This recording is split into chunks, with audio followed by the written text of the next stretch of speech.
No idea what to say. Okay, fine. Great. Good afternoon, good morning, good evening to various people who have joined us on this afternoon from India. And then it's a platform where I'm sure Dr. Ritika Sharma is doing a tremendous work on sharing various aspects related to education.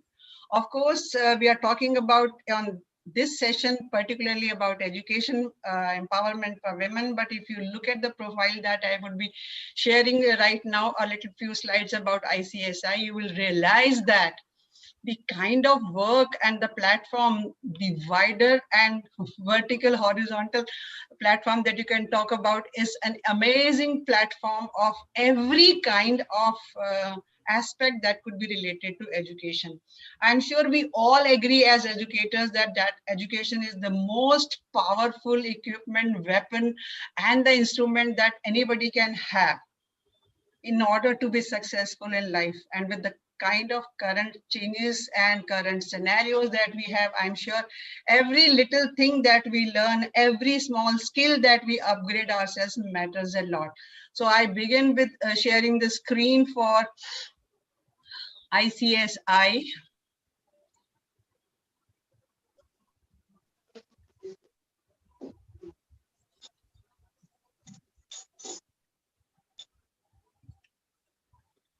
Great. Well, once again, very warm welcome to everyone, the panelists on this show, as well as the people who have joined on YouTube.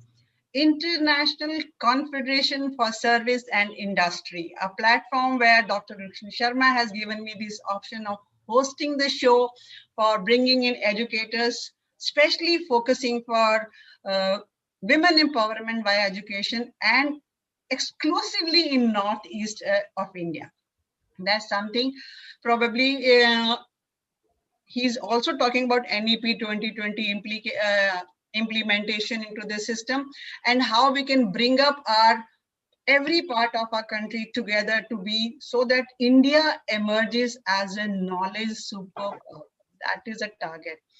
As you see the next slide, how they are working in the core areas of focus in global skills and competencies. And in those parts, he's also talking about soft skills and life management skills. If you watch out the shows, he begins early in the morning until evening. He's associated with one show or the other in different relationship to the education only. But the whole focus is how do we empower every individual, every child, across the globe with the skills, with the knowledge that is required to be living a purposeful, successful life. You see the next one, how Monday to Friday and Saturday, how till Sunday, how the different sessions are going on, all times are set. So women and child empowerment, edu skills, Ayurveda for wellness. So it is talking about wealth of health, that is mentally, socially, emotionally, physically, whatever you can think about, and even financially, because he's also doing sessions on how to empower youth of today for financial independence, financial literacy.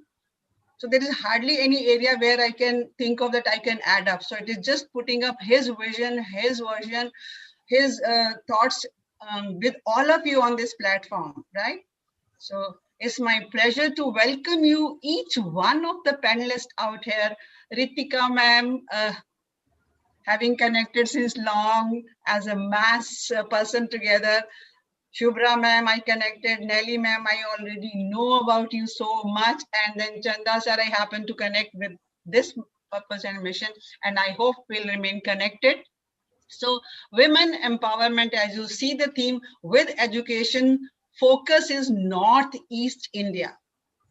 And he, when you ever listen to him, he has so much connected with Northeast that every part of Northeast is known to him. Every street, every state, every gully, kuch bhi sir se aap baat karenge to you will realize that.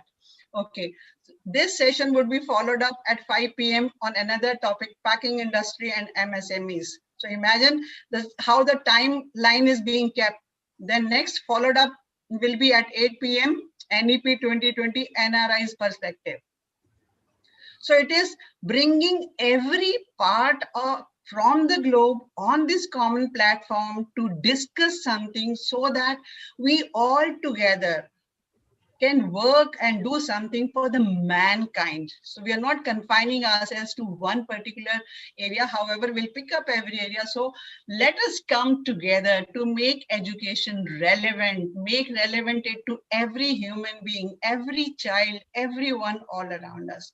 So once again, here we are right at this time with these panelists around me, and it would be my pleasure to listen along with the audience about your views, about your versions, about whatever you have been doing work in your field and how you are contributing that concept of not only NEP 2020, which is the buzzword of today, not only the online education, which is again, which has become, we say new normal, but I don't know how long it is going to remain the same with the kind of scenarios in which we are. So how we are managing and emerging winners and learners with these problems all around us, that is the best part of what is the world in which we are living around. So I'll stop sharing out here and would be, just let me stop my,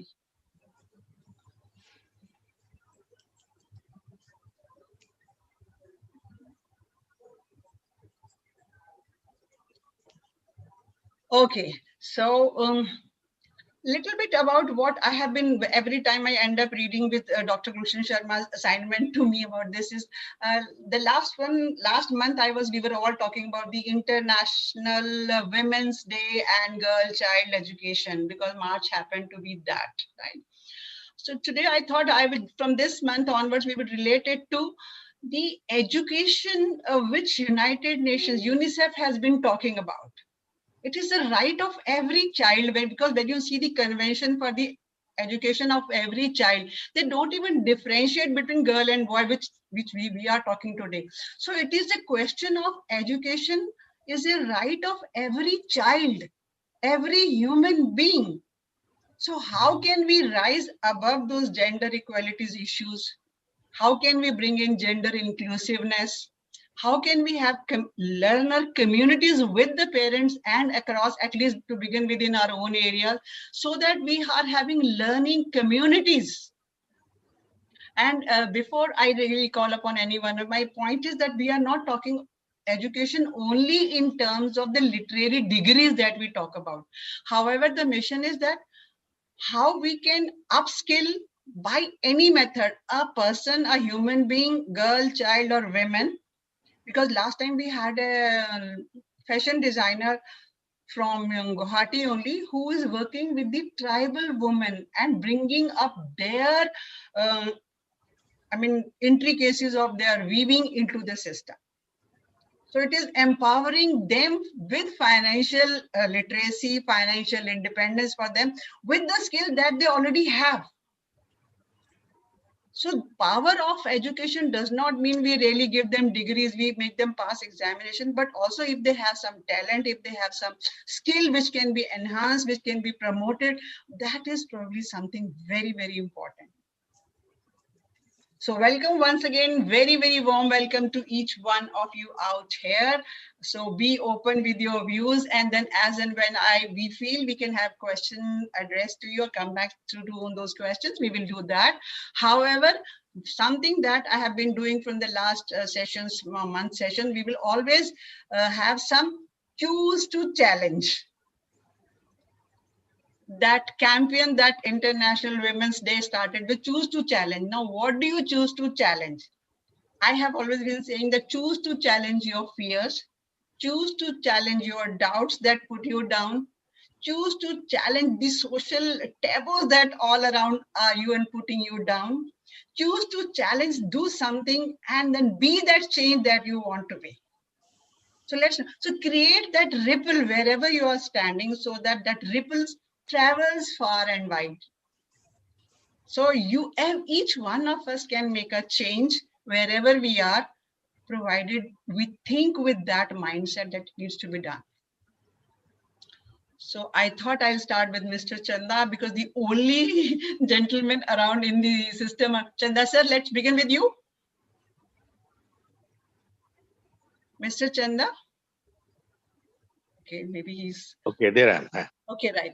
I would like to introduce to each one of my audience out there on the YouTube that Mr. Chanda has the distinct that he into education because of the culture of education in his family. He belongs to the family of educators. That is something that's very good. And then he joined the school where he is today as a teacher, and he leads that school today as a principal. I think we all need to clap for him, but because when the faculty of a school becomes a head of an institution, because you know the inside out of an institution, it is something that comes from your heart to improve the education. Like his endeavor, he got the school affiliated to CBSE, he got upgradation. So every bit of growth of that school is contributed by his efforts. Congratulations and proud of your work in that area. And the way he says that his endeavor is to provide holistic education, but make it learning fun. So how he encourages and engages his children is wonderful, and we all would like to listen from you. So it's over to Mr. Chanda. Please share your views. Over to you. Thank you. Thank you, madam, for having me. Well, I suppose we're discussing women's empowerment, right? Yes, sir. In the educational sector, and apart from that, in the social framework of Northeast India. Well, madam, like probably you were aware that Northeast India had always been ahead in terms of women's empowerment, where our women had always been free, never been behind Purda, and they had always taken a lead role in income generation and looking after family in different spheres, also very much in the trade and commerce. You have markets in Northeast India, especially in Manipur, where the entire trade is conducted by women. And then, in Meghalaya, probably you're aware that it is matrimonious society where the bride gets to take home the groom, and the groom has to change, switch to the bride's family name. So ours had been always been an open society in the sense that to the women's education, girls' education had been a priority, and there had been no taboo as such of women getting into professions where which could be out of bounds for women in the other parts of the country, maybe. And then our women are also into sports, and they actively participate in the cultural things. You heard of Bihu, where it's a kind of a spring festival, and that happens other times of the year as well, where girls and boys dance in gay abandon, in uh, to welcome in the spring and other seasons, etc. So, like I said, like what I say is that women had always been had a stellar position in society in the Northeast India, and that also reflects in the education scenario as well, where girl child had always been, sent to school and colleges, and all avenues had been open to them for higher education to get into professions, and there's no bar as such. Well, this is how I see the scenario, of women's empowerment scenario in Northeast. Well, that's how it is. Mr. Chanda, I have been listening to this in the last sessions also, that it is a matrimonial society out there, and the youngest girl In one particular state, in one particular society, Meghalaya, in one ASEAN particular society. society, yes.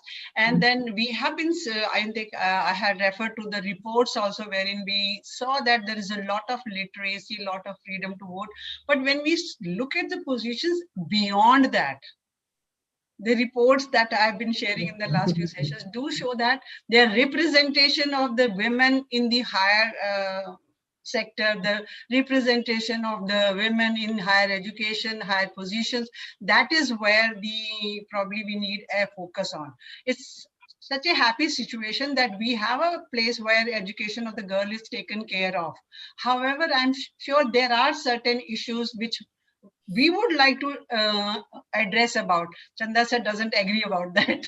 Then I do agree. Yeah, sure. Right. So Yeah, there are areas that needs, you know, attention, that requires attention to and redressals. And I think we are all working towards it in different stages.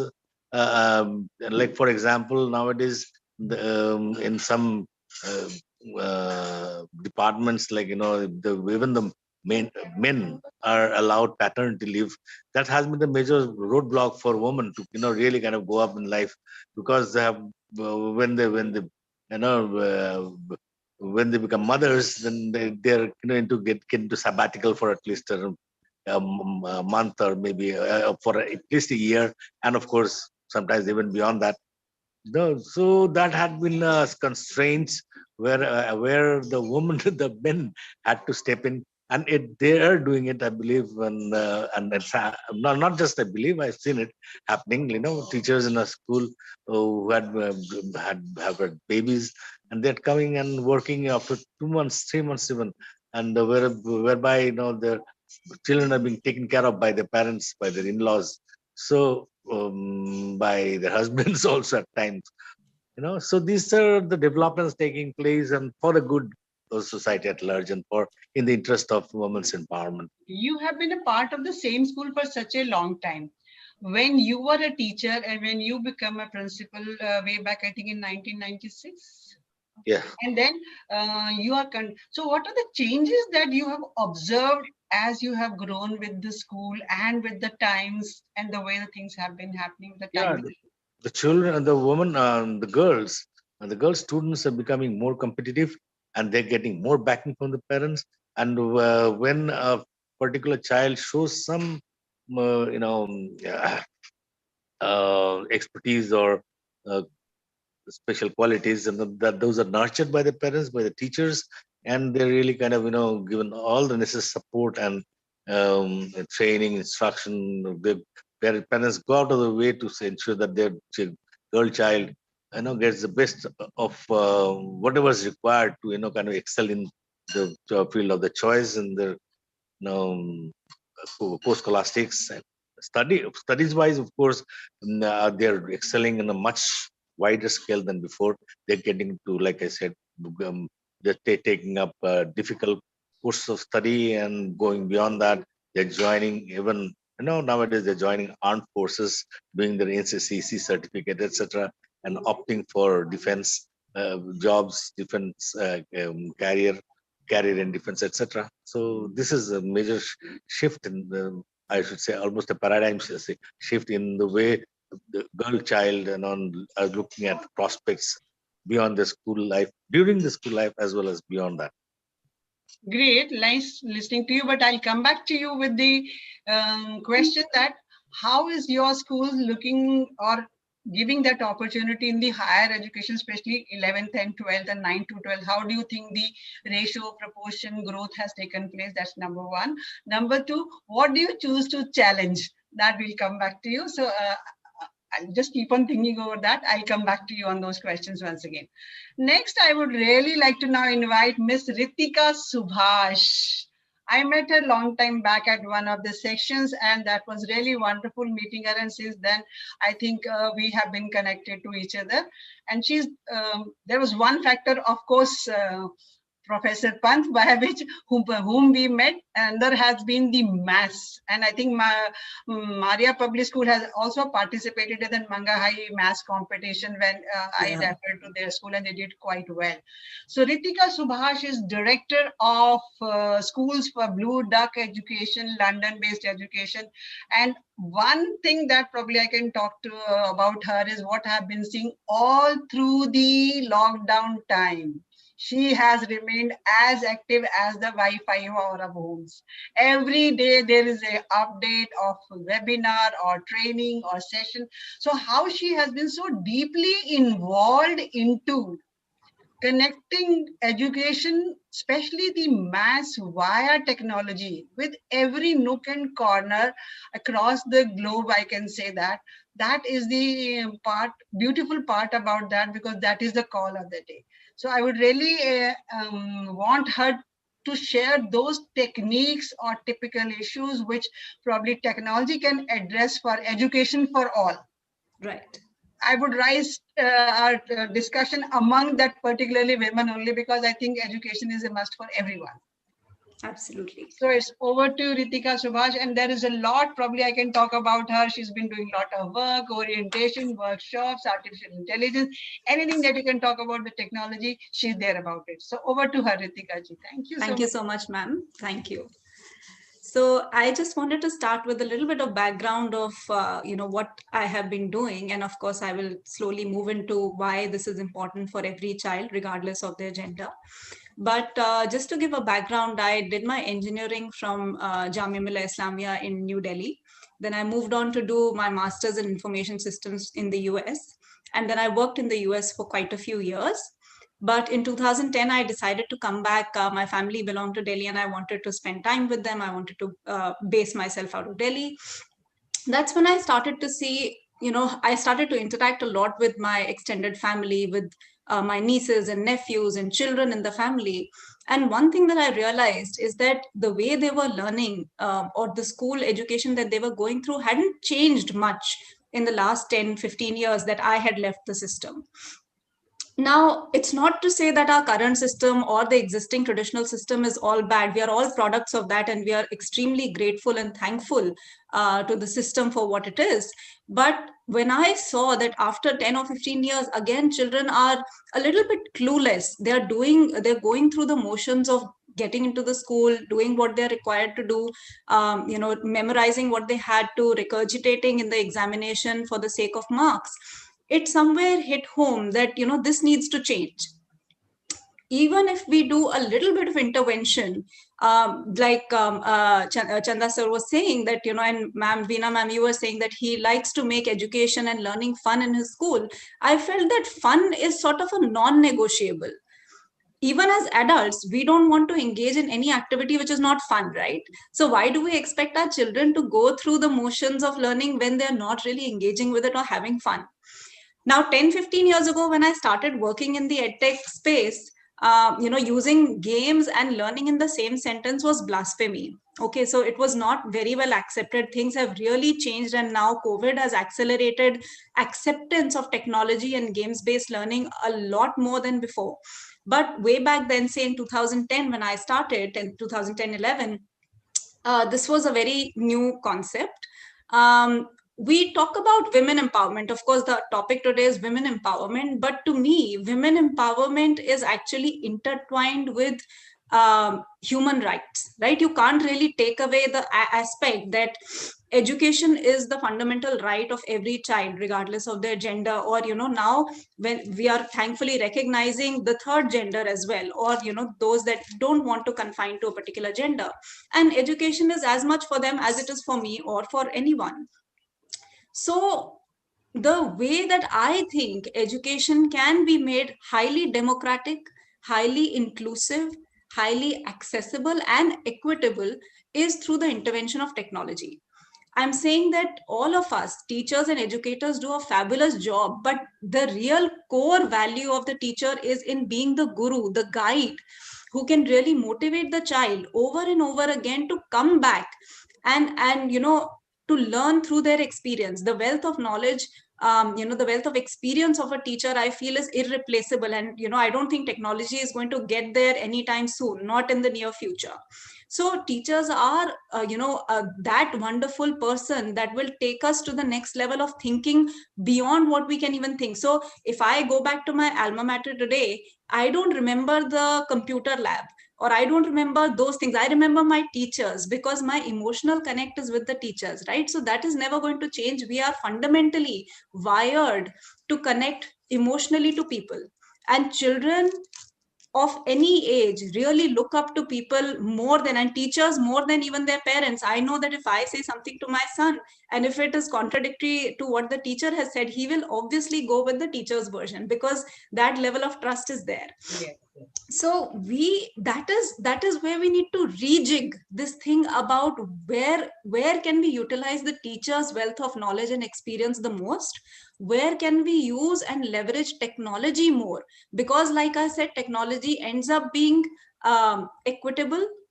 You can use technology to give very good feedback to teachers, which can then be used for remediation. This is something that I do in terms of math intervention, that on the one hand, we need to handhold the learner to enjoy the act of learning. Okay, that is, I feel it is a non-negotiable in learning. We have to make it fun for them.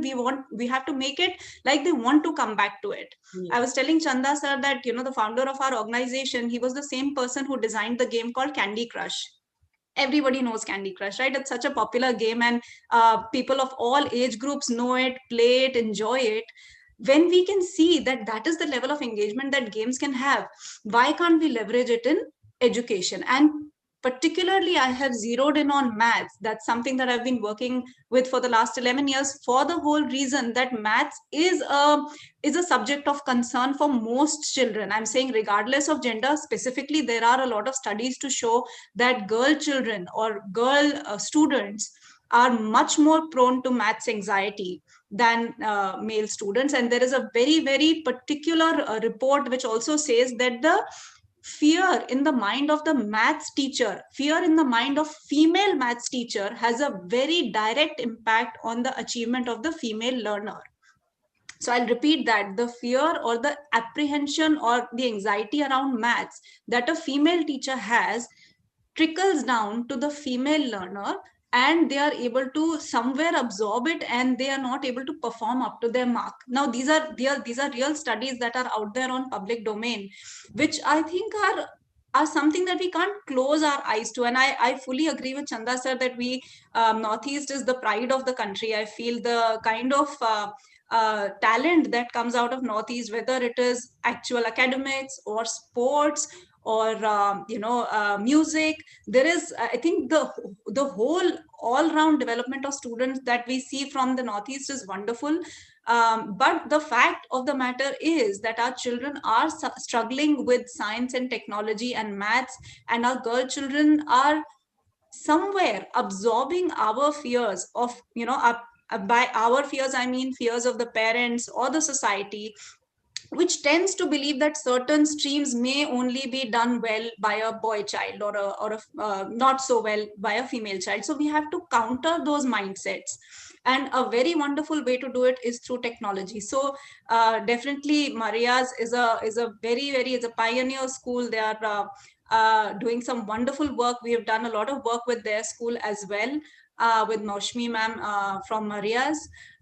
We have also worked with Sanskriti, the Gurukul in Guwahati, even with a school called Star Public in Lumshnong, a tiny district of Lumshnong in Meghalaya. And all of these experiences have taught me that children are children, no matter where they belong, whether they're in Delhi or in Lumshnong. A child, when they feel that they have been equipped with the right tool, that is what empowers them to determine their role or work on their own potential.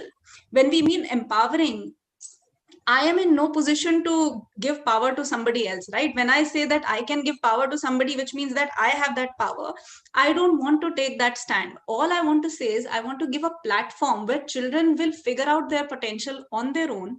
They will learn, they will make mistakes, they will struggle with maths, but they will come back to it because they're enjoying it. There is a sort of a reward mechanism that is happening because the technology engages them to that level, and they want to come back to learn. And that, for me, that is empowerment. I've given them an equitable platform, and now I've left it to them, and they will hone their skills from there. So that, I feel, is the wonderful aspect of technology. I agree to many of your points, because whenever I had gone for a mass workshop or training, the person who's introducing me to the crowd himself or herself would say, oh my God, your maths. I never liked maths, and I always failed in maths. So it is not only the teacher's fear, but also the fear of the society that creates the fear of the parental pressures that we create. And every time, maybe unintentionally, we use a language ki padhoge nahi, likhoge nahi, practice nahi karoge to hoga nahi. So Absolutely. we never say that for any other subject. English, Hindi mein we will say just go and paper likh lena. But when it comes to maths, physics, accounts, we make it so much of a phobia for the child. And even the parent comes out with the pressure. And even when the examination happens, the next day newspapers always have that analysis out there. Maths, yeah. So as educators, as you in technology, how can that would be the probably point of concern for me. How can we have that platform of equitable doing math and this difficult stream to the higher level? Lower levels probably almost everybody is doing. The more problem is when we come to 11th class, when we have to select the subjects. So how come the girl child is always forced to go for arts and commerce and that such kind? So that is a question which probably I'll come back to you later when we come back. And what do you choose to challenge? Remember that. So Absolutely. we'll be doing that towards that. And however, if there are certain specific incidences of where girl child has really population of girls have really excelled in certain kind of concepts, do share that towards the end with us, right? Absolutely, ma'am. Okay. Now I think before I call anybody, Myra ma'am, she will be the last one to give us a taste of your stuff. So I will be inviting Nelly ma'am for her views, because she is one person probably I adore. She is the founder, managing trustee of an institution that has a culture of respect for educators, visitors, trainings, learnings, anything that you can talk about. And every person of that organization is involved into making the institution a good one in one way or the other. That is very important for us, for the reason that unless everyone is involved into the institution's culture, making it a good one or making it a progressive one, it cannot progress. So how the team is reflected at Maria's, that is the probably asset of Maria's. So she's founder, managing trustee. I think as I read her profile, she started with one child, that small school. And today it is 3,000 students of Maria Public School who are having the international youth exchange programs with various organizations. Congratulations, Nelly, ma'am, and thank you so much for being there with us. So let's clap and give her a hand. So Thank you even so much. Maria School has been ranked #1 in Guwahati Education World School rankings. What else can you talk about? And you have that innovation in pedagogy approach. I'm sure you need to train all of us for that. Oh, no.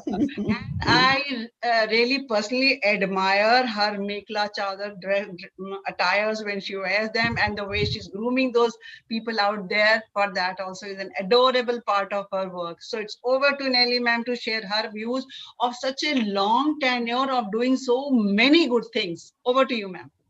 Thank you, Veena ma'am. That was really lovely and a great. I'm very grateful for the introduction, but I'm overwhelmed really. Thank you. Hi, Hanjamam, Subhra. We met at another panel discussion. Yeah, Ritika, it was so interesting to hear you, and so was Mr. Chandas. Yes, Veena, it brings me back or takes me back a couple of years in my journey. You know, when I started with one student. And then when I visited a couple of schools in Guwahati, I could see there was a huge gap somewhere. Primary foundation years were not taken into consideration at all. And I did my Montessori training and I came to Guwahati. I looked into schools and my mother said, education is something which you will always fall back on. Knowledge is power. And that's how I said, yes, I will work in a school. But when I went looking for a job, I was not satisfied because the training I got and what I can see were very, very huge gaps were there.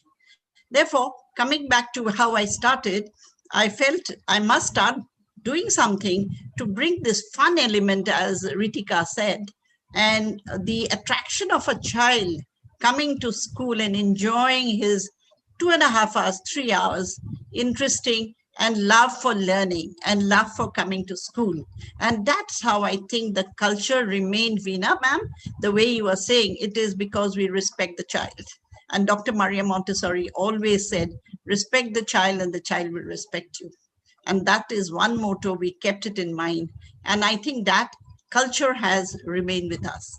And we are extremely grateful today to my parents and to all my guardians of the school who have great faith in the school for sending more and more students. But this I'm talking when it was about 30 years back. And today I can say, yes, we are very, very thankful to God. I'm thankful to my parents for making me what I am today, for making me think that way, so that I never gave up. And I said, yes, we have to do something to help society at large. And when we talk of women empowerment, yes, it connects in many different ways. It connects in many different. My first concentration was improve our primary, pre-primary and primary education. That is the foundation of learning. And when they reach middle school and then they reach high school, they're already embedded with the skills and knowledge and thorough interest and learning systems in them, so that there's an interest and enthusiasm already built up. I really love some of the points which Ritika has also mentioned, that you see the child's love for learning must be there, and the emotional connect with teachers should be there. Like today, when I think back about my schooling in Pine Mound School, I think of my teachers immediately, because we were good in sports, good in music. We were allowed to do a lot of things which were meant to be done, and the schools allowed, there were communication skills were very good. We had a modern Western outlook, and sports was the theme into our curriculum, which was compulsory. And I think that brought out the expressions of every child. And sports in a major way is in all the northeastern schools, especially Manipur, Shillong. I was educated in Shillong in the initial years, so I feel a lot for sports in music, sports and music for children at a very young level. And that brings them really high up, because their expressions and the internal feelings really blossom out. And that's when they excel in their learning system. And then the freedom and the trust which they get from their parents when they're working and they're becoming learners and they're working outside their system, and the freedom they get, which it probably is the only part of the country where this freedom was allowed in a very early stage of, freedom to work for women in the Northeast. And I'm sure Shubhra will also agree that there was never a hesitation. We had no crime. We had no other vices. We had no other restrictions. But it was like I said, it was almost like a Western world for all of us. Whether it was dress, whether it was the way of thinking, whether it was the way of the communication skills, as I said, we had the best teachers. And I think that is the really great way of the foundation level for a good school are the teachers. And today, when we talk of the 21st century education and the paradigm shift that has come in, I think it is grooming, training, helping teachers to negotiate and help in the new landscape of education for Northeast. When we talk of the developing teachers so they can navigate the landscape. Today's teachers are really into technology, and they have to take technology hand in hand when they make the blended learning or hybrid learning, as they call. So these are the new terms and new technology methodologies which have emerged into the new landscape of learning. And when you talk of women empowerment, yes, when the school grew, I felt my teachers need a proper uniform. And then my weaving unit was going on. So I had about 11 women, and I said they were already, I'm helping them to sustain themselves. I was helping them to, give them a job so that they could earn a living for themselves. And then they made the teachers' uniforms. So the teachers' uniforms came from those women who sustained themselves. They had a livelihood which carried on. So they survived because we bought the teacher's uniform. So you see, it was like help me and help you. And well, in a way that was empowering these kind of women to come up to a level to make society more independent. And these women were coming from very poor background. And so they had the skills in them. So those skills I utilized to empower them. And on the other hand, I feel in the school's education system, for the teachers to navigate this new landscape, we need to upskill, upgrade, and keep training the teachers, however it may be. And I would say, yes, maths is one big component. Science is another subject where mothers and fathers feel, as per my experience says, they always push the sons for science and engineering, and the daughters, they say you take the humanities subjects. So there's a big conflict there. When we tell the parents, please don't interfere, let him or let her choose. Let her choose what she needs to do, because she has a passion to do something that she wants to. And then a young girl says, I want to be a designer. But the parents say, no, but why do you need to be a designer? Where will you go designing when there's no money in the world market? But she wants to do it. And well, she was a designer. She came up a good way. In grade 8, she became a model. And 9th and 10th and 11th, we never thought, we never even dreamt that this girl will become Miss India one day. Oh, great. Yes, she is Priyadarshini Chatterjee. Okay, great. Let's clap for that. Yeah, I really feel proud because we did not do anything. She said in her interview that I owe it back to my school.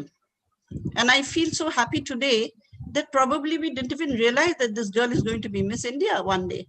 But she had her communication skills going. We encouraged her everywhere. Her designing led her to fashion model somewhere. And she definitely would come and show us the pictures, one little advertisement snippet in some newspaper in the Northeast dailies. So those were areas we felt so happy that girls were emerging out of the cocoons. They were doing things which hit the glass ceiling probably. Right. And yeah, that's what the new mantra is. Women are hitting the glass ceiling.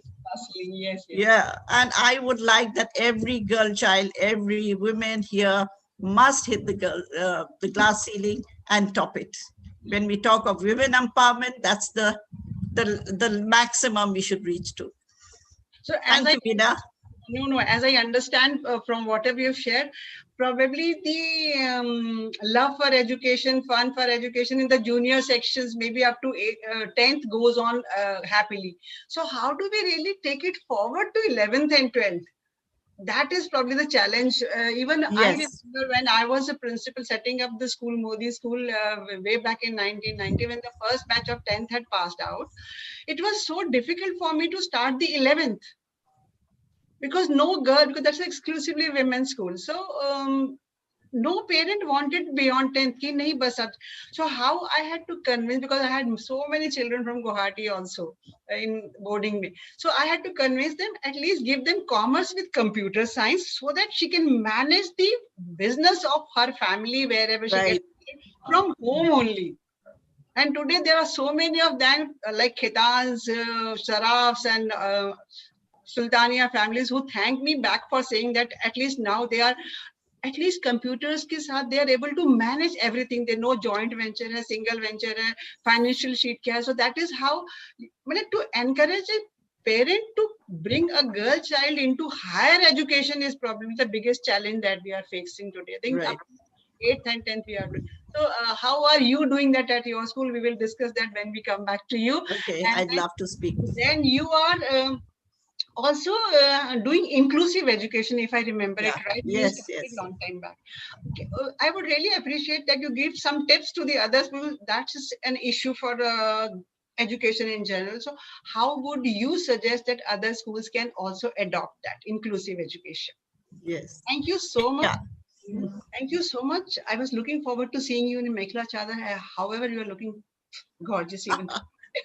I had to go as a chief guest somewhere, so I said, let me just sit like this today. Now it is the time for us to listen to Hanjam Shubhra ji, and her story really inspires me. And the women from Northeast go for higher education is a proof that Shubhra ji is here, because she studied from Banasthali.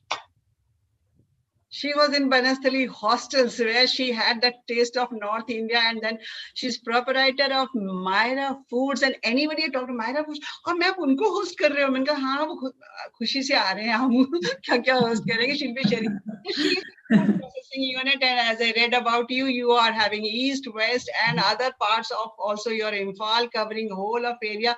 How about extending it to Delhi? Their vision and mission on the system website, it is really wonderful to read that they're preserving and promoting something so indigenous to the their state. That is where the passion for your work and the connectiveness, that cultural heritage that you're bringing forward. So when I read about you, I thought she has to be your last name. Jesslyn was also there on my platform. Fashion designer from Guwahati only. So that is how I was looking forward for some people who are really doing it different from that with the education that you have done it. And that's a wonderful thing. And the connectivity of your organization is so good that anytime you call, you get a response. That connectivity for customer service organizations, for even schools, the connectivity with the parent, especially in the times of today, is very, very important. So welcome you to this platform. And now it's your time to share your stories. Thank you very much, Veena ji. And thank you, Madam Nili, for remembering me that we had shared a platform in past. Yeah, it was really fun. My part of the work I'm doing, of course, it is out of the school. It's not like with the school, but definitely education is a root of whatever you are doing today. It's because that I got education in such an institution where we believe in 5 pillars of education. So it was not only just reading, writing thing, but out of that, there were so many other extra skills, of course, soft skills and the skills of life, which you really need to learn, been taught to you. And we have been given lots of opportunity in the life to, harness your inner potential, that where you are good in. So that opportunity which you received in such a environment where you can really learn, not only in a very compact world, but mingling with different community, because the Banasili was an institute where people from all over the India, from east, west, south, north, everywhere, people were coming in one place, and we were all stayed together. Now it has become one of the biggest women-only university, residential university, where everybody lives together, learn together, and we come out with, like the flying colors. So maybe because of the kind of education which I received, the confidence I built up in myself that I can face any challenges in the world. So that was in the year 1990 when I came back in my state, in Manipur, saying that I'll be working in different departments with the kind of, the education I received. I was thinking that I'll be helping in social welfare department. I'll also work in the education department so that I can render the service which I learned there. But I realized that the government has banned all the recruitments there during those period of time, maybe because of that they have overtaken the people in the government sector. So they were banning the recruitment. So I said, nevertheless, I'm like, instead of just trying for the government job, I joined whatever I could. So the first thing I joined was in All India Radio. Oh, as an announcer. I have never, Hindi was not my subject. I didn't study the Hindi, but because that I've conducted lots of program in Banasali while conducting the social activity, during those periods of time, I have learned that how to conduct the programs. That was the best thing, that I could practice those skills in this radio station.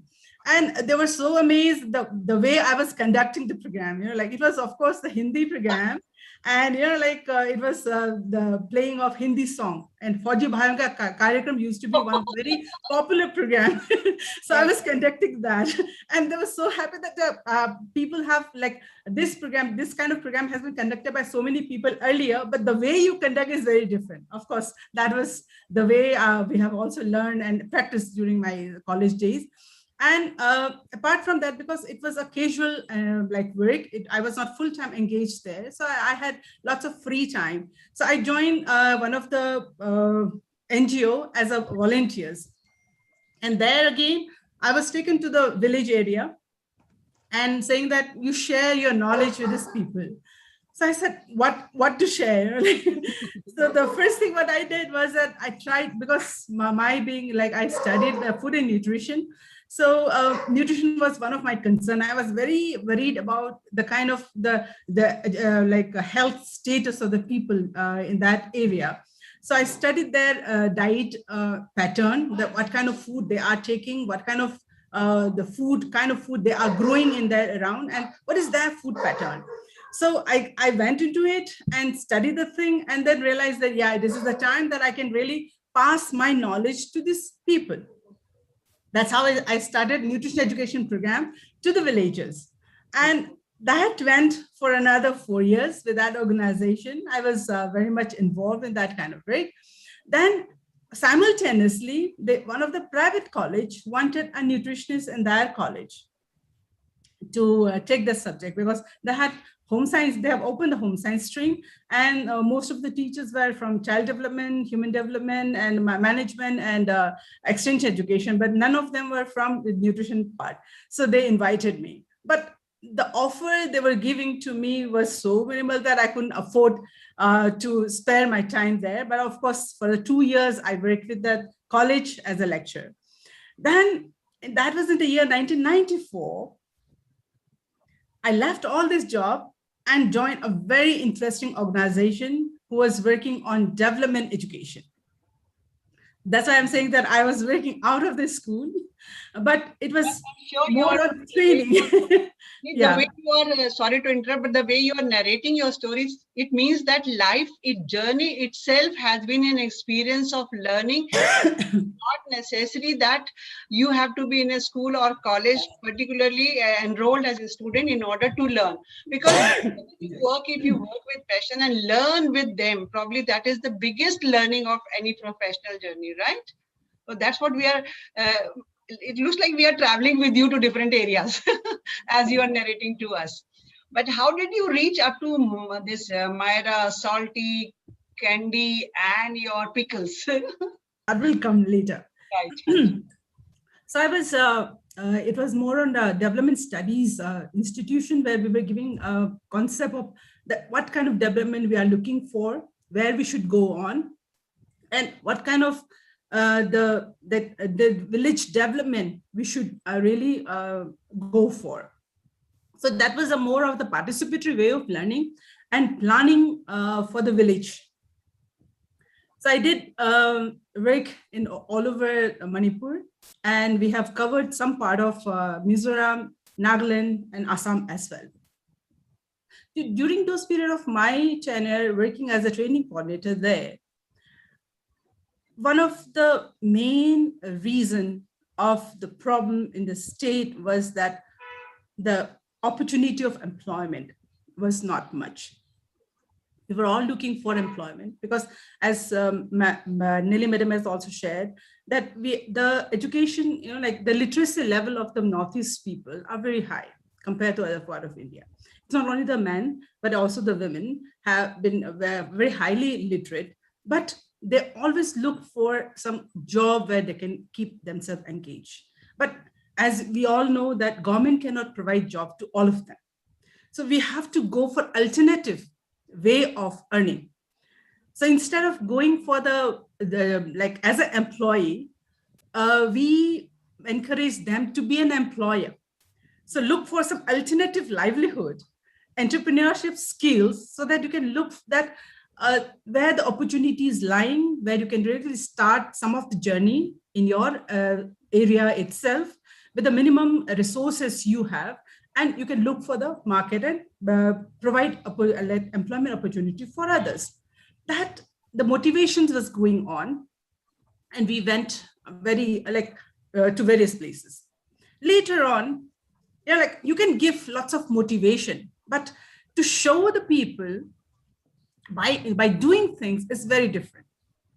Yes. So till 2003, I was struggling, giving motivation to these people, going all over places and making them to see that what people are doing, how we can take up, what opportunity we have, and the problems we are going through, we all only have to solve it. Nobody will come from outside and solve your problem. We have to look to our own problem and look for the way that we can solve it. So that was the thing. Then on 2003, I left this job again. And instead of sitting there, I said, no, now it's a time for me that I should start looking to myself, to my angle, and started employing people, not working under somebody else, but started employing people. That's how I started this Myra Food. But at the beginning, it was not the Myra. Myra Food was not given as a name. We call it as a Manipur homemade food product. Okay. Food processing was, of course, there when I started. There was lots of industries running, but most of the industries were owned by men. So now it's that breaking of those glass ceiling. So people were thinking that the food industry is a sector where lots of machinery is involved and you are not from engineering background. And the kind of education you have received, it's on the just nutrition part, not on the processing part. So it's very different. It will be difficult for you. But I said, no, let me try. Let me try from the kind of skill I have. Because I was very fond of making pickles, like sharing my like product with the people. But I've never thought that this will be one of the skill through which I can earn for myself and also make other people also earn. That was the beginning. That's truly very happy situation where you have ultimately stopped, and that's what teaches all of us that we need to travel through and really keep looking at ourselves. There are so many valid points from your journey that we are listening to, that nobody will come to your help. You have to find out your own solutions, look for the solutions. That's wonderful learning points for every one who has logged into the system to listen to today's panel discussion. That's such a wonderful experience for every person. It's not only for girls, but for every person. And how you have traveled and struggled through before you could really, the thought that I must be the boss to employ the people, right? How to give opportunities of financial literacy, financial independence, and use their talent. Over to you. Thank you. Yeah. So we were looking for that, what resources we have. We have been buying things from other part of the world, other part of the India, and sending our money to outside the world, even though we are poor. Economically, if you really see the per capita income, Manipur has not much of money. And the revenue of the state is very poor. We still depends on the funds come from center. So for many things, we still believe on that. So government, unless government has some larger funds, state will always crush to it. So we were focusing on that. We should help in increasing the revenue of the state. So the resources, the kind of resources we have, I said, if you really look around to all over the state, you have plenty of varieties of fruits and vegetables available, which is lying unused and unattempted. Yes. So that was one of the resources which I picked up, because when I looked to the other food processing industries, they were focusing on the larger sector of those fruits, which is grown in farm. But I was targeting only on those fruits which have been considered as a minor fruits. They have never been targeted by the food industries. It's like amla is one, like the jalpai, like we call it Indian olive. And we have this wild apple, the mango, the local kind of mango we have, even the imli. Those varieties of fruits we found that it's more than 100 varieties of fruits available, and people don't know about it. And we were just taking only as a raw form, but not in the process and preserve form. And in the process and preserve form, the kind of fruits we were receiving was not only from other part of India, but also from the neighboring countries like Myanmar. We were receiving huge, and lakhs and crores of rupees was going to that country, buying those small packets of fruits from there, which we can make it so easily in our state itself. So that was the beginning of the thing. So we started making some samples, making people to try that whether our product is acceptable, people will really buy it, like it, and it was overwhelming. And the moral boost was so high that instead of just only earning for myself or for my people, my girls who are working with me, we started giving training, because we knew that ourselves making won't be enough to meet the market demand, because market demand is so huge. So we have to train people. So we started spreading our skills to all over the Manipur. And now I'm so happy that it's not only that the NGO sector who have accepted me, because I've worked with them for so long. Even the education department under this RUSA scheme, Rashtriya Uchitar, the scheme, they have taken Mayra Food as their industrial partner. So those who are graduating from their college will also, come out with this skills of food processing. The same thing with this Vandhan. The forest department, they have taken this project of Vandhan, where the forest goods can be converted into earning means for this forest dwellers. So now the Vandhan is like, I'm also their training partner. So we have been giving training to all over this Manipur, traveling all around, and giving imparting those skills which we have really learned from last so many years. So it's not only here, even in startup schemes, the government is flooding with the startup schemes. And you will be surprised, when I started in 2003, there were only 3 or 4 processing units owned by women. But now it's more than 2,000 women registered food processor. That is, I think, your story and your narration itself gives every tip, every guideline for anyone to be successful, irrespective of the gender.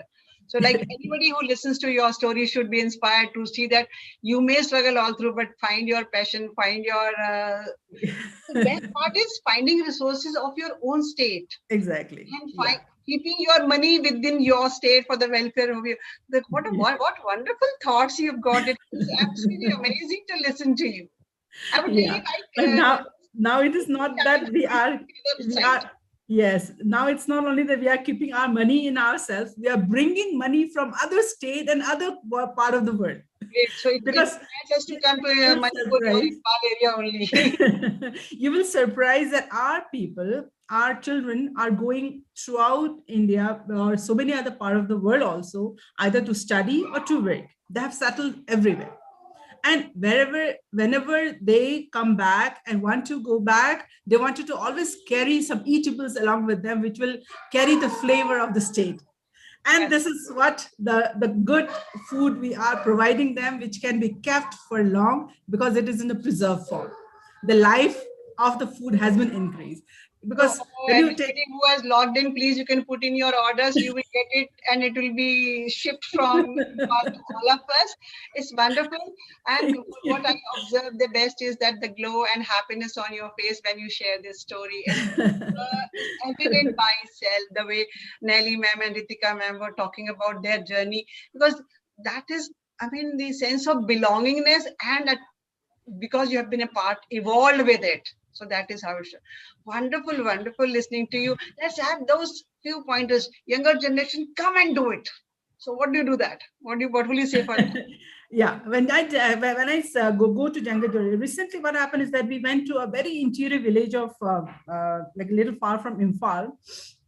One school was struggling for their survival. In that village, government school is not working very properly. They wanted to send their children to this private school, but the fees they were not able to pay. So what we started motivating these parents of the children, that we will give you some skills through which you can earn extra so that you'll be able to bear the fees of your child. That's what we have been doing.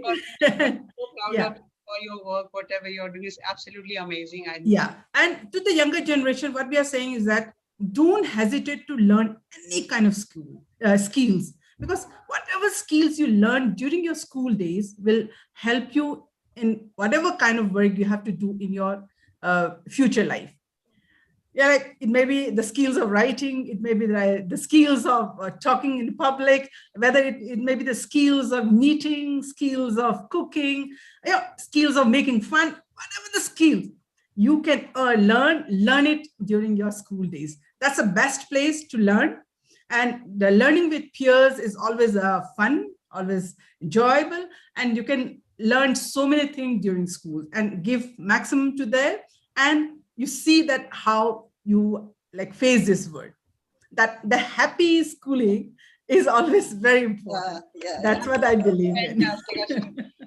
So Nelly ma'am, your choose to challenge before we wind up the show. Come and quickly, what would you like to challenge and give a challenge to the school teachers and students also? Well, I think what you mentioned about the inclusive education, they are part of society. They're very much part of us.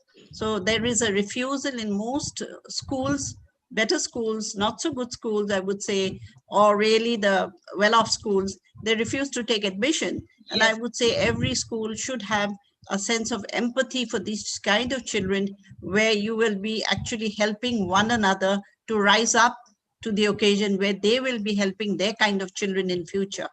And believe me, we have been very successful in this program of taking the from early childhood learning to right up to the senior secondary, where we have 5 children who have passed out from the senior secondary. And on the global arena, when they have come back and passed out, he is one of our art teacher. So we have re-employed him. He's an alumni of the school, and we have employed him as an art teacher. You see, that is where the Wonderful job, ma'am. placement should be helped. We should be able to give them the skills of life so that they're able to cope up in any situation they are able to.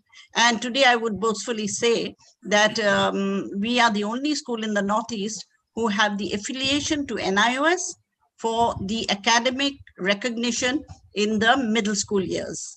You see, they're written off after grade 8, saying that, oh, please, parents take them away because they cannot rise. Yeah, some people have problems, like autism has a problem, some other issues are there. But, if we give them this academic support from school, they rise up to a level when NIS will take them as a helping hand, give them the due recognition where they will get skills. And in the job industry, they cannot be refused. And now an act has passed that they must be employed.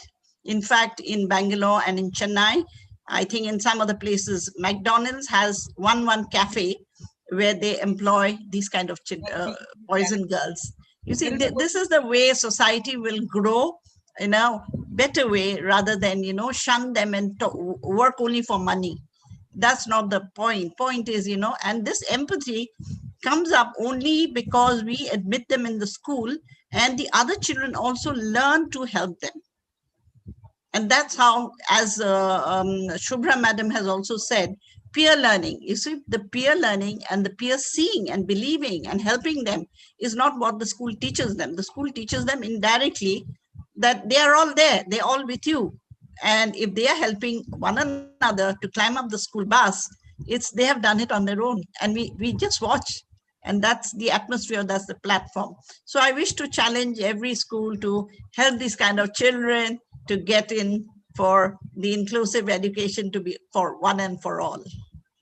And I'm happy to share that very much. Ma'am, you are that epitome and symbolic of everything that you are doing in your institution. And I'm sure Mr. Chanda, you also have. I'm sure South Point School also has.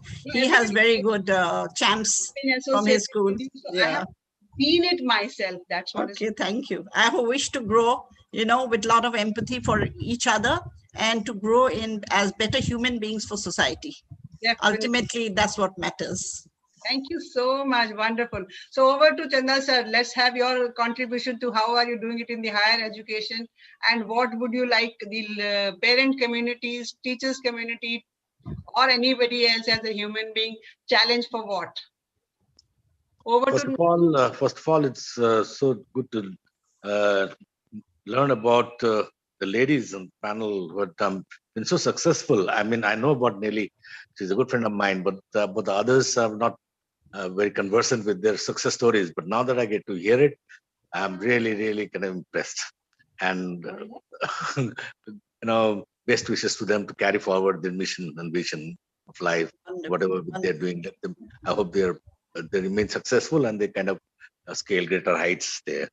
But regarding challenge, we do not have, like Nelly does, a special kind of special educators to cater to challenge, mentally or physically challenged students. What we do is basically we do have an intake of mentally, down with Down syndrome, not very severe, which we definitely will be able to handle, and also physically challenged students. We try to keep them in as conducive and friendly and environment as possible, make their life as normal as possibly we could. We have provide them with mentors among the students, their fellow students, who kind of help them out like, there's this girl who paraplegic, who can't walk, and of course she would not think of moving around in a wheelchair, and then she needs to go to the washroom.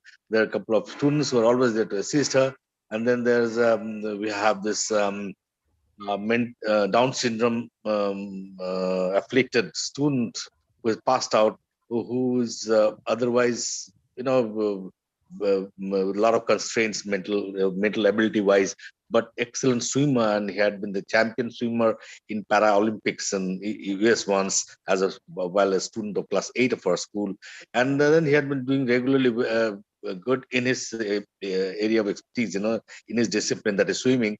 And he's now doing his special educational programs from Cotton College, which is a newly created discipline for sports persons, especially with mental disability or physically challenged students, the special category athletes. And he had recently came back with a couple of gold medals that his mother proudly posted on our website. So these kind of things are happening, and then regarding students down the line, the stakeholders, the parents, the teachers, the guardians, and the society, and the immediate, they provide a support system. They're all not just sympathy, but they find ways and means, and they kind of come up with devices whereby their life can be made easier, and they can make more productive, and their instructions, their training can be more fruitful, more effective, in the sense that they grow up into more responsible citizens, and who would put in their bit of contribute to the society at large. So these are things happening in a school and elsewhere as well. And but then it's good to know that the girls are not really left behind in any sense of term, because nowadays most parents, many families are nuclear families. Most families are nuclear families, for the matter, with a single child. And if the uh, girl if there's a only child happens to be a girl, then of course the government has a lot of incentive. The school provides a fee waiver, etc. And I've seen another thing that I noticed, that especially when it comes to girls, the parents are more kind of focused on the development, and because the girls cooperate more, in the sense they're mostly home and they're more focused on what they're doing, and not just playing PUBG or something like the boys do. So it's a more kind of um, for the parents, for the teachers, for the school, uh, it's a more welcoming and more rewarding for us to put in the extra bit to see that they kind of uh, come up stand with the rest of the class, and beyond, go beyond. Great. I'm sure each one of us is doing a little bit, our bit, what we can do within our limits to contribute to education of every human being. I will still stick to every human being, every child. So let's rise above those gender biases, gender inequalities. Let's create a gender equality generation who talks about gender inclusive language, where everyone is respected, irrespective of who you are. Right? So now it is one question to Nellyman. Do we have special educators? Yes, I missed out on that point. We have special educators, and they're from time to time, they are sent for these different training, the workshops, and we are attached to NIPSID, which is the National Institute for Learning for Disabilities. So they are constantly in touch with them. Plus we have Shishu Sharuti, which is the school for the disabled and cerebral palsy. So we have teachers from that school to trainers who come and train our teachers. So they are all the time upskilled and upgraded for different areas of learning, and what activities to give them to give into the to fit them into the new skills of learning for the new future, because today's future is all technology. Yes. As Ritika says. So Ritika would be able to tell us that yeah, so if there's technology, inclusive education, what could be done for inclusive education with technology? Over to Ritika now. Great, ma'am. So couple of points I wanted to touch here. Of course, some of your questions are from before as well. So I'm just trying to link this to NEP. So not specifically math related, but we are all aware that NEP talks about some very foundational pillars of learning for all students. One being critical thinking. Yes. So it may not have mentioned maths, STEM is mentioned, but not math specifically, but in general, building critical thinking skills, problem solving skills is one of the focus or core guidelines of NEP. There is also a very important point about teacher training and teacher support or continuous teacher support throughout the school year. So that is the other thing where I think technology can really intervene. The third part where I wanted to mention was in terms of supporting the special needs students. So in fact, even in our program, we are expanding the capability of our program to have text to speech. So you can actually offer it to students with learning disabilities, certain specific learning disabilities, and also making it easier for them to see the content. So we'll change the font and things like that. So all of those things technology can handhold and support with. Couple of other things you had asked me last time around that, are there any studies to show the impact of this kind of technology intervention on female learners? So here I would like to quote a very interesting study done on 1385 students in Brazil. Now this was done on specifically maths topics, including first and second degree equations, including geometry and financial literacy. And over a period of time, through our technology intervention, over a period of 2-3 years, there was the result showed that in a classroom, the engagement with mathematics went up 72%, but in all girls classrooms, it went up by 81.5%. So all those classes which had only female learners, the engagement with technology went higher, which goes to show that when you have somebody who's at sort of a disadvantaged position, because we are assuming that these girls didn't have the access to the right technology or the right material, or they didn't have access to confidence. See, in maths, confidence plays a big role. And the funny thing is that confidence in maths actually overflows to other areas of life as well. So if you ask me, what would you do for higher grades for 11th and 12th? My answer would be, let us first focus on grades 1 to 10. Because if your foundation is weak, if you hate fractions, if you've never understood the point of negative numbers, you cannot understand calculus. You will not even want to go there. So the idea is that we are trying to build a love at a foundational level, and later on when children have already built that affinity, they will know this is what I want to toil in. If I want to toil in maths, I will do that. If I want to toil in engineering, I want to do that. But where are we giving them the right equitable foundation to explore their potential? Even if they don't have to go for engineering, you mentioned fashion designer. Can fashion designer work effectively if they don't know maths? How will they work on different sizes and material and then optimally utilize that material unless they're able to calculate through their mathematical ability? Or if it's an artist, in art, the golden ratio is one of the most popular things. You'll see it in the Mona Lisa, in all of those beautiful art creations. Maths is everywhere. So why do we? There are certain decisions which are coming up, like AICT talking about doing engineering without maths and all that. A lot of discussion that they can go on. However, probably it's time for us because Dr. Gulshan Sharma wants to address all of us. But I would like to Ritika to give us the challenge point. Yes, the challenge point. Now, very interesting conversation. Shubhra ma'am also mentioned quite a few things about her journey. And from her journey, I realized that when you look back, you always are able to connect the dots.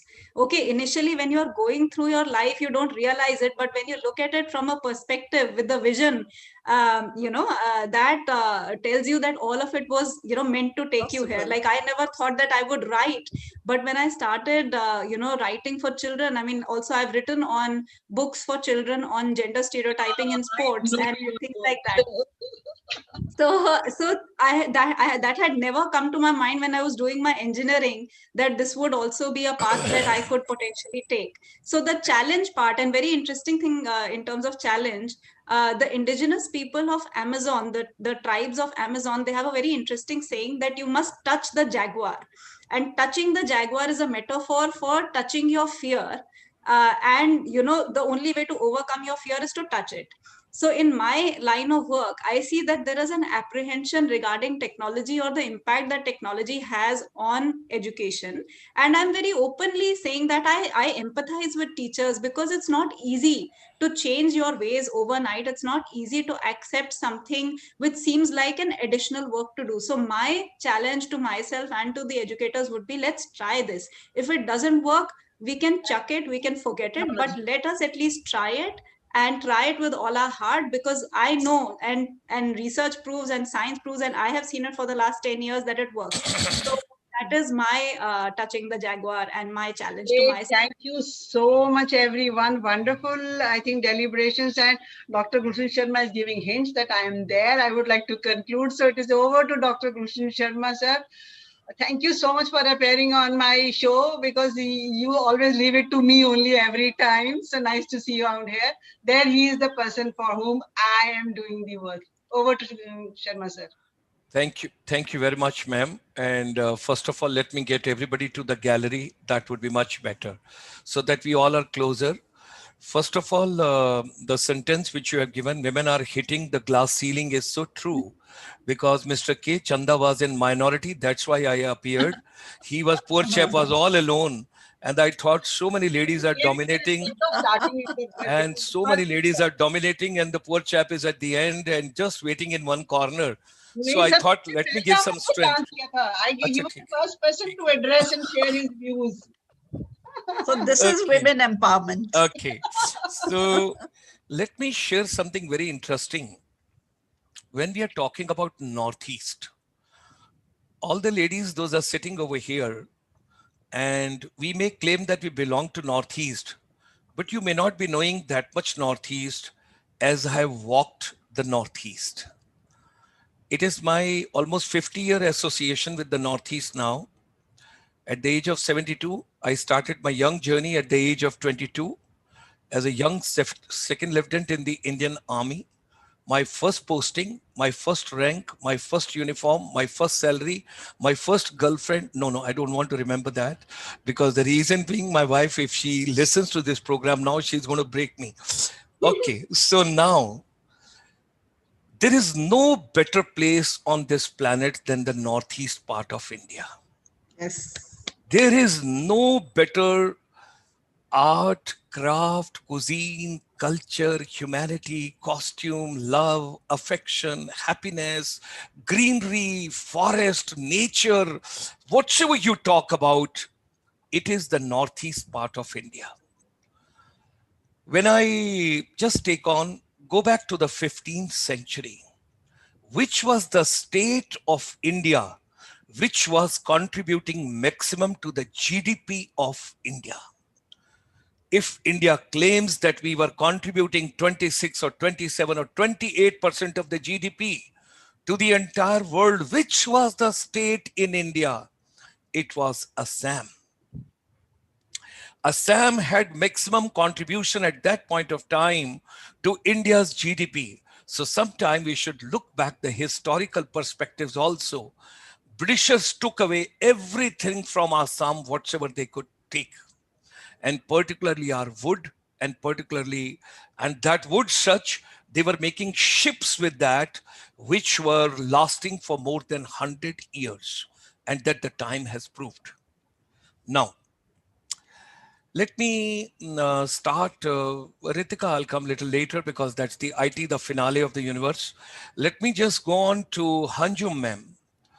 Hanjum ma'am, coming from Manipur. Ladies and gentlemen, those are watching this particular program, I committed to all of you that I will pronounce and announce your names so that you feel very happy that you stayed till end.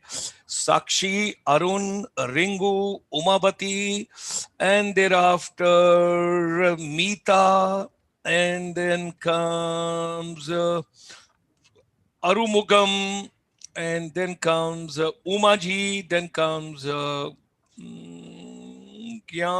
Sakshi, Arumugam, Mamta. Yes, Mamta Chauhan. Great. All of these people have posted a lot of comments. As we grow in age, we start feeling shy to post it and to learn. Nobody wants to prove it my age. that I want to learn something from Ritika or Nilia or Hanjabam ma'am.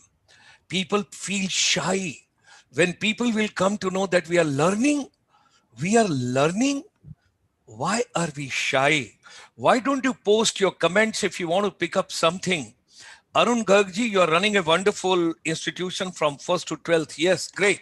Let me go back to when Hanjabam ma'am was telling that she started in Hindi and the program when she came back. And I'm pretty sure that when she started Fauji Bhaiyon Ke Liye, nobody have told you that Hanjabam ma'am, you are my behen. Because that's not Fauji Bhaiyon Ke Liye theek hai. But thing is, when you are sitting over there and when you are sitting on the border, that point of time, you miss your family, you miss everybody. And if you remember, there's a program, Fauji Bhaiyon Ke Liye, Sham ko 6 baje, every Sunday.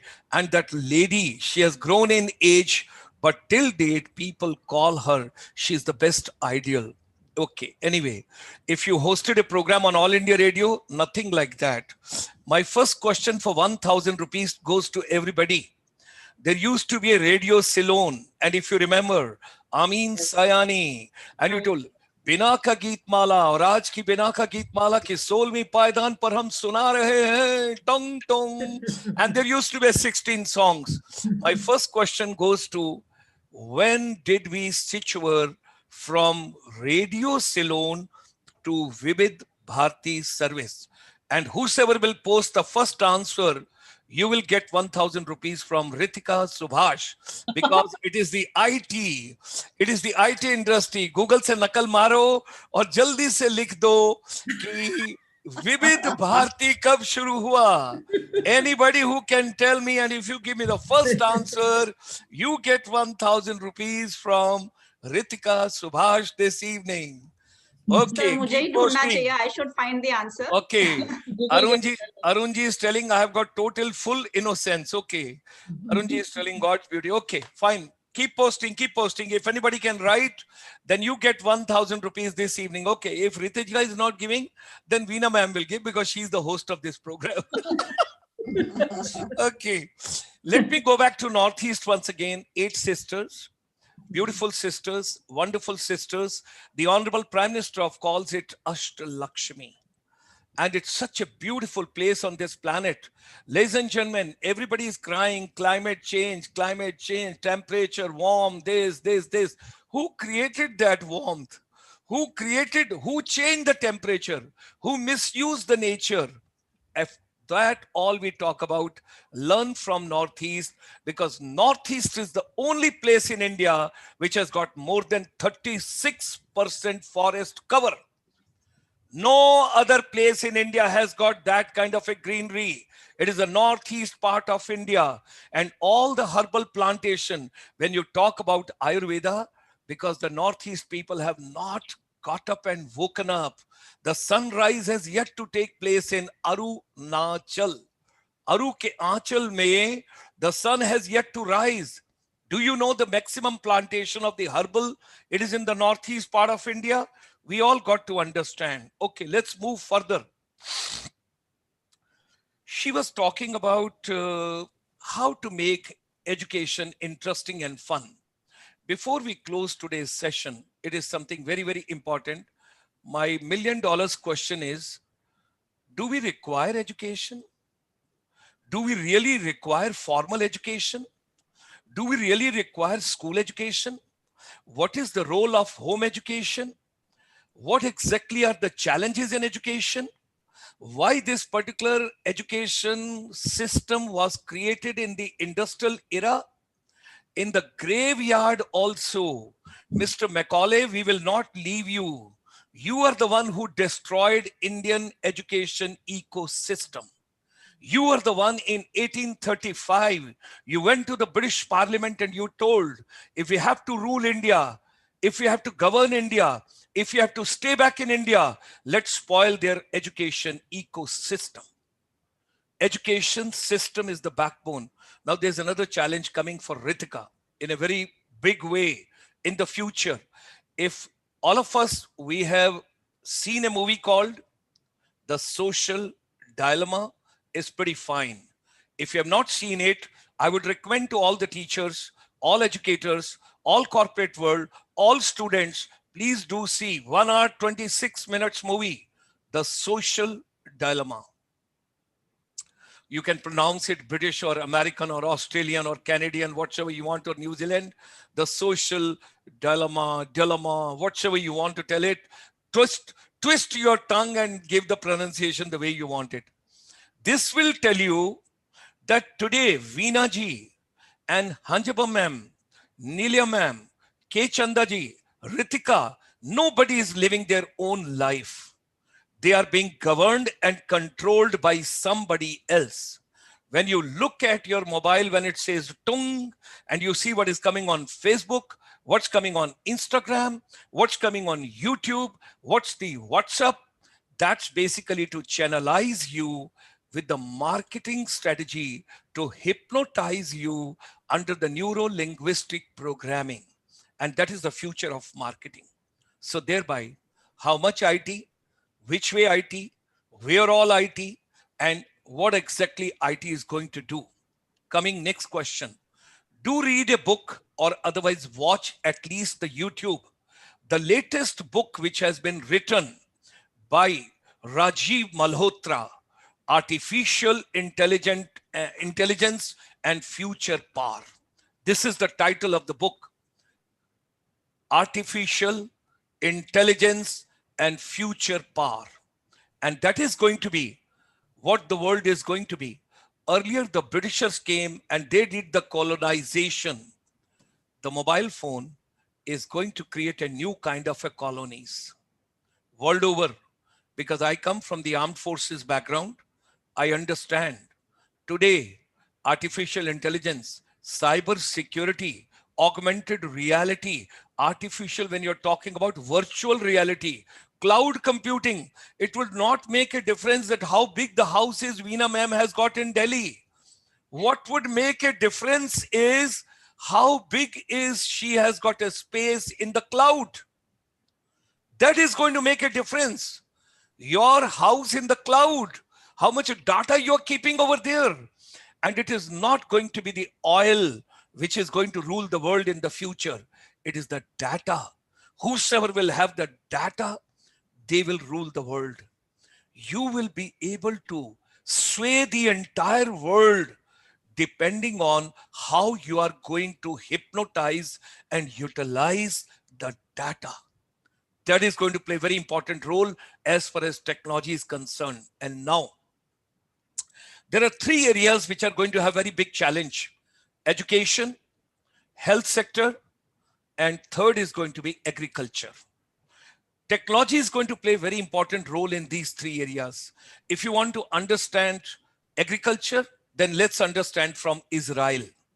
If you want to understand technology, and it is a laughable material, you will laugh over it. The Indians, those have gone abroad in Silicon Valley and other places, today they have become the leader in the software.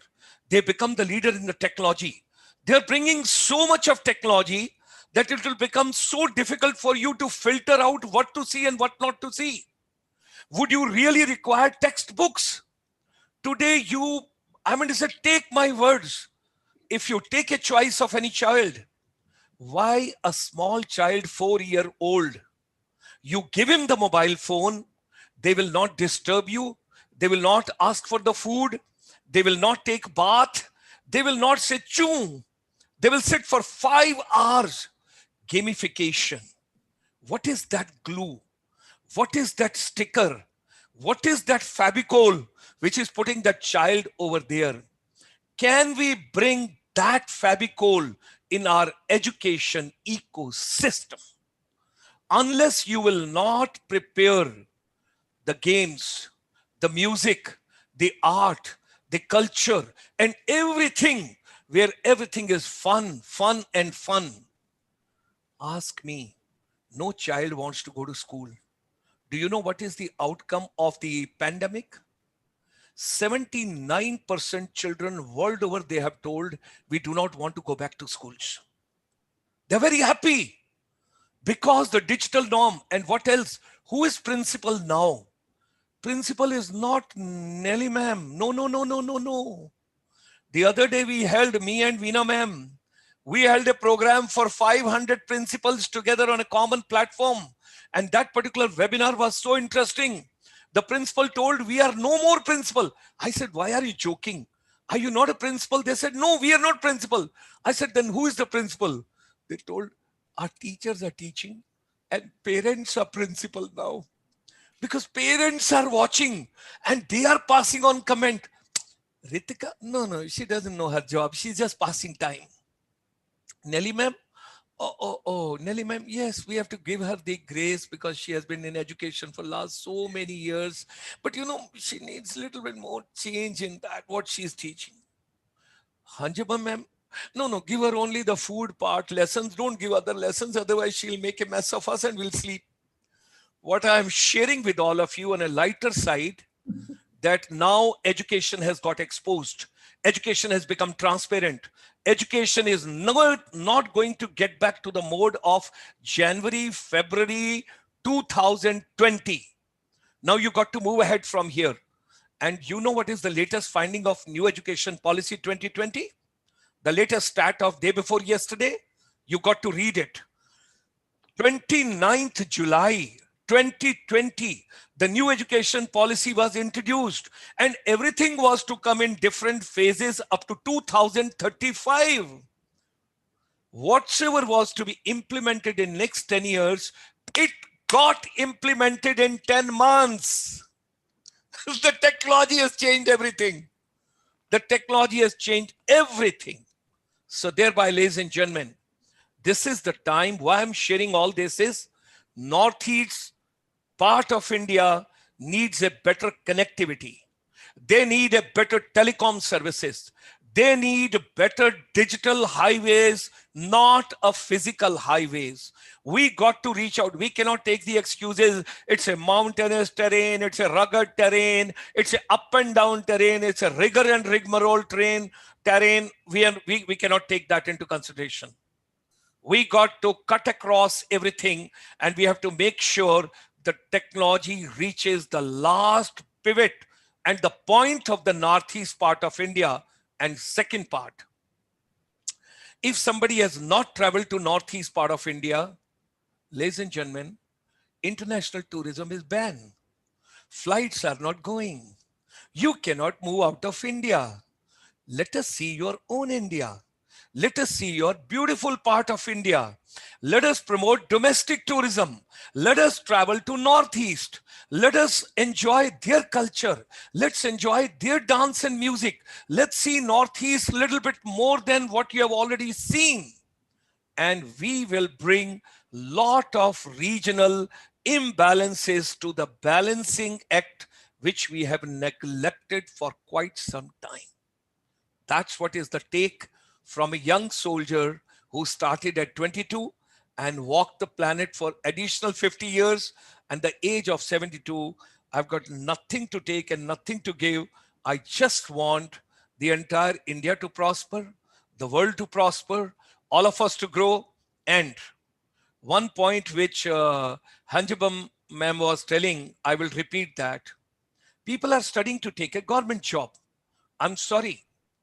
That mentality we have to change. Somebody has done graduation, somebody has done masters, and they're applying for peon post because it's a government job.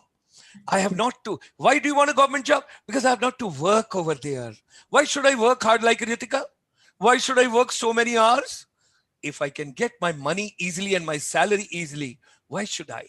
So ladies and gentlemen, it's wonderful to share with all of you. And I just wish to pray an Almighty that Veena ji is doing such a wonderful job for all of us. And she is a wonderful host and hostess but she is not, otherwise the other terms I'm using positive terms. She's a wonderful lady. And like younger sister, she's doing a great job. I have given you the most difficult task, but at the same time, I have given you the task as an elder brother, which is next to my heart. I want to see Northeast part of India excelling, improving, empowering. One more question, 1,000 rupees. If somebody can tell me, name the place and name the date when Subhash Chandra Bose ji put the first tri-flag for India's independence, name the state and name the place. I can only tell you this is the state where you have got a lot of floating islands. But I won't tell you more than that. Very close to my heart. Yeah. And the day is coming soon. The day is coming soon. Veena ji, we should organize a very special program. I'm requesting you as elder brother. What? 14th of April 1944, Subhash Chandra Bose ji, Azad Hind Fauj, coming from all the way Myanmar to Manipur. And there's a place called Moirang. I went to Moirang from Imphal. When I went to More, on the way, I just went to Loktak Lake, saw that beautiful lake, floating islands lake, and then I went to Moirang also. You will be proud Indian if you'll go to that particular place and you will see it. You would tell that point of time, oh my God, what a beautiful place. So Nelia ji is telling, thank you very much for the session. That means close the session. So goodbye to everybody. Thank you very much. It's a pleasure to have all of you. Let's make Northeast rising. See, Chandaji says, I am also there, although in minority. So thank God, Dr. Sharma, you were there to give me some strength as a brother officer so that both of us, we could do something. Otherwise, these four ladies, women are hitting the glass ceiling. That is the way we got to move in. Veena ji, keep doing good job. Keep empowering Northeast. Keep taking Northeast ahead. मैं तो कुछ याद ही नहीं करना चाहता हूँ, कुछ भी याद नहीं करना चाहता, क्योंकि I have traveled so much of Northeast. There is no place in Northeast. ये जितने लोग बैठे हैं इनमें से किसी ने इतना Northeast नहीं देखा होगा जितना मैंने ट्रैवल किया है. मैं कहाँ मार्गरेटा से पैदल चलता था और तिनसुकिया आता था, फिर डिंजन आता था, फिर छबुआ आता था, फिर डिब्रूगढ़ आता था, फिर मोरान आता था, फिर शिवसागर आता था, फिर जोरहाट जाता था, फिर काजीरंगा जाता, फिर नवगांव जाता, फिर दिसपुर आता, और दूसरा साइड में मणिपुर के अंदर कहाँ नहीं मैं गया. इनके तंखुल हो, इनके वो क्या कुकीज हो, और इनके मैतेज हो, और इनका मणिपुर का जो वर्ल्ड का बेस्ट डांस हो, इनके कॉस्ट्यूम हो, all that, और इनका एक एनुअल फंक्शन होता है बड़ा अच्छा हॉर्नबिल फेस्टिवल से पहले. I have been attending that also with Dr. Biren Singh now, and earlier that longest Ibobi ji, you know, that is the way we have been enjoying. So it's a beautiful Northeast. It has got so much to share. It has got so much to share. Shanghai Festival. Yes, and one of my students is a MLA in at present Manipur. So I'm so closely associated with the Northeast, and Sonowal ji and Hemanta Biswa Sarma ji and secretaries and all that. And Northeast, if you remember, Guwahati Airport, the moment you see Guwahati Airport, the expansion which has taken place over there, that has been done by brother-in-law, and that was on 4th of February. If you remember 2019, there was Advantage Assam, and our chamber brought 6,000 non-resident Indians to Assam in Guwahati. And that is the day, the celebration, when the Honorable Prime Minister and Bhutan King and everybody was there. Northeast is beautiful. Those of us who have not traveled, please travel. Go to Mizoram also, go to Nagaland also, go to Tripura also, go to Manipur also, go to Meghalaya also, and go to Assam also. And of course, on the other side, of course, there's a small chicken neck, but there's no problem. If you have a railway station, call it New Jalpaiguri. If you have got airport, call it Bagdogra. If you have got city, call it Siliguri. Cross the Sevak, come to the Teesta River, keep traveling for 4 hours, and you will come to India's first ground casino. And that is the entry of the Gangtok. Tung, tung, such a beautiful place. That is something nice. So thanks a lot, and great thanks to all of you. Wonderful to have all of you. Thank you very much. Thank you.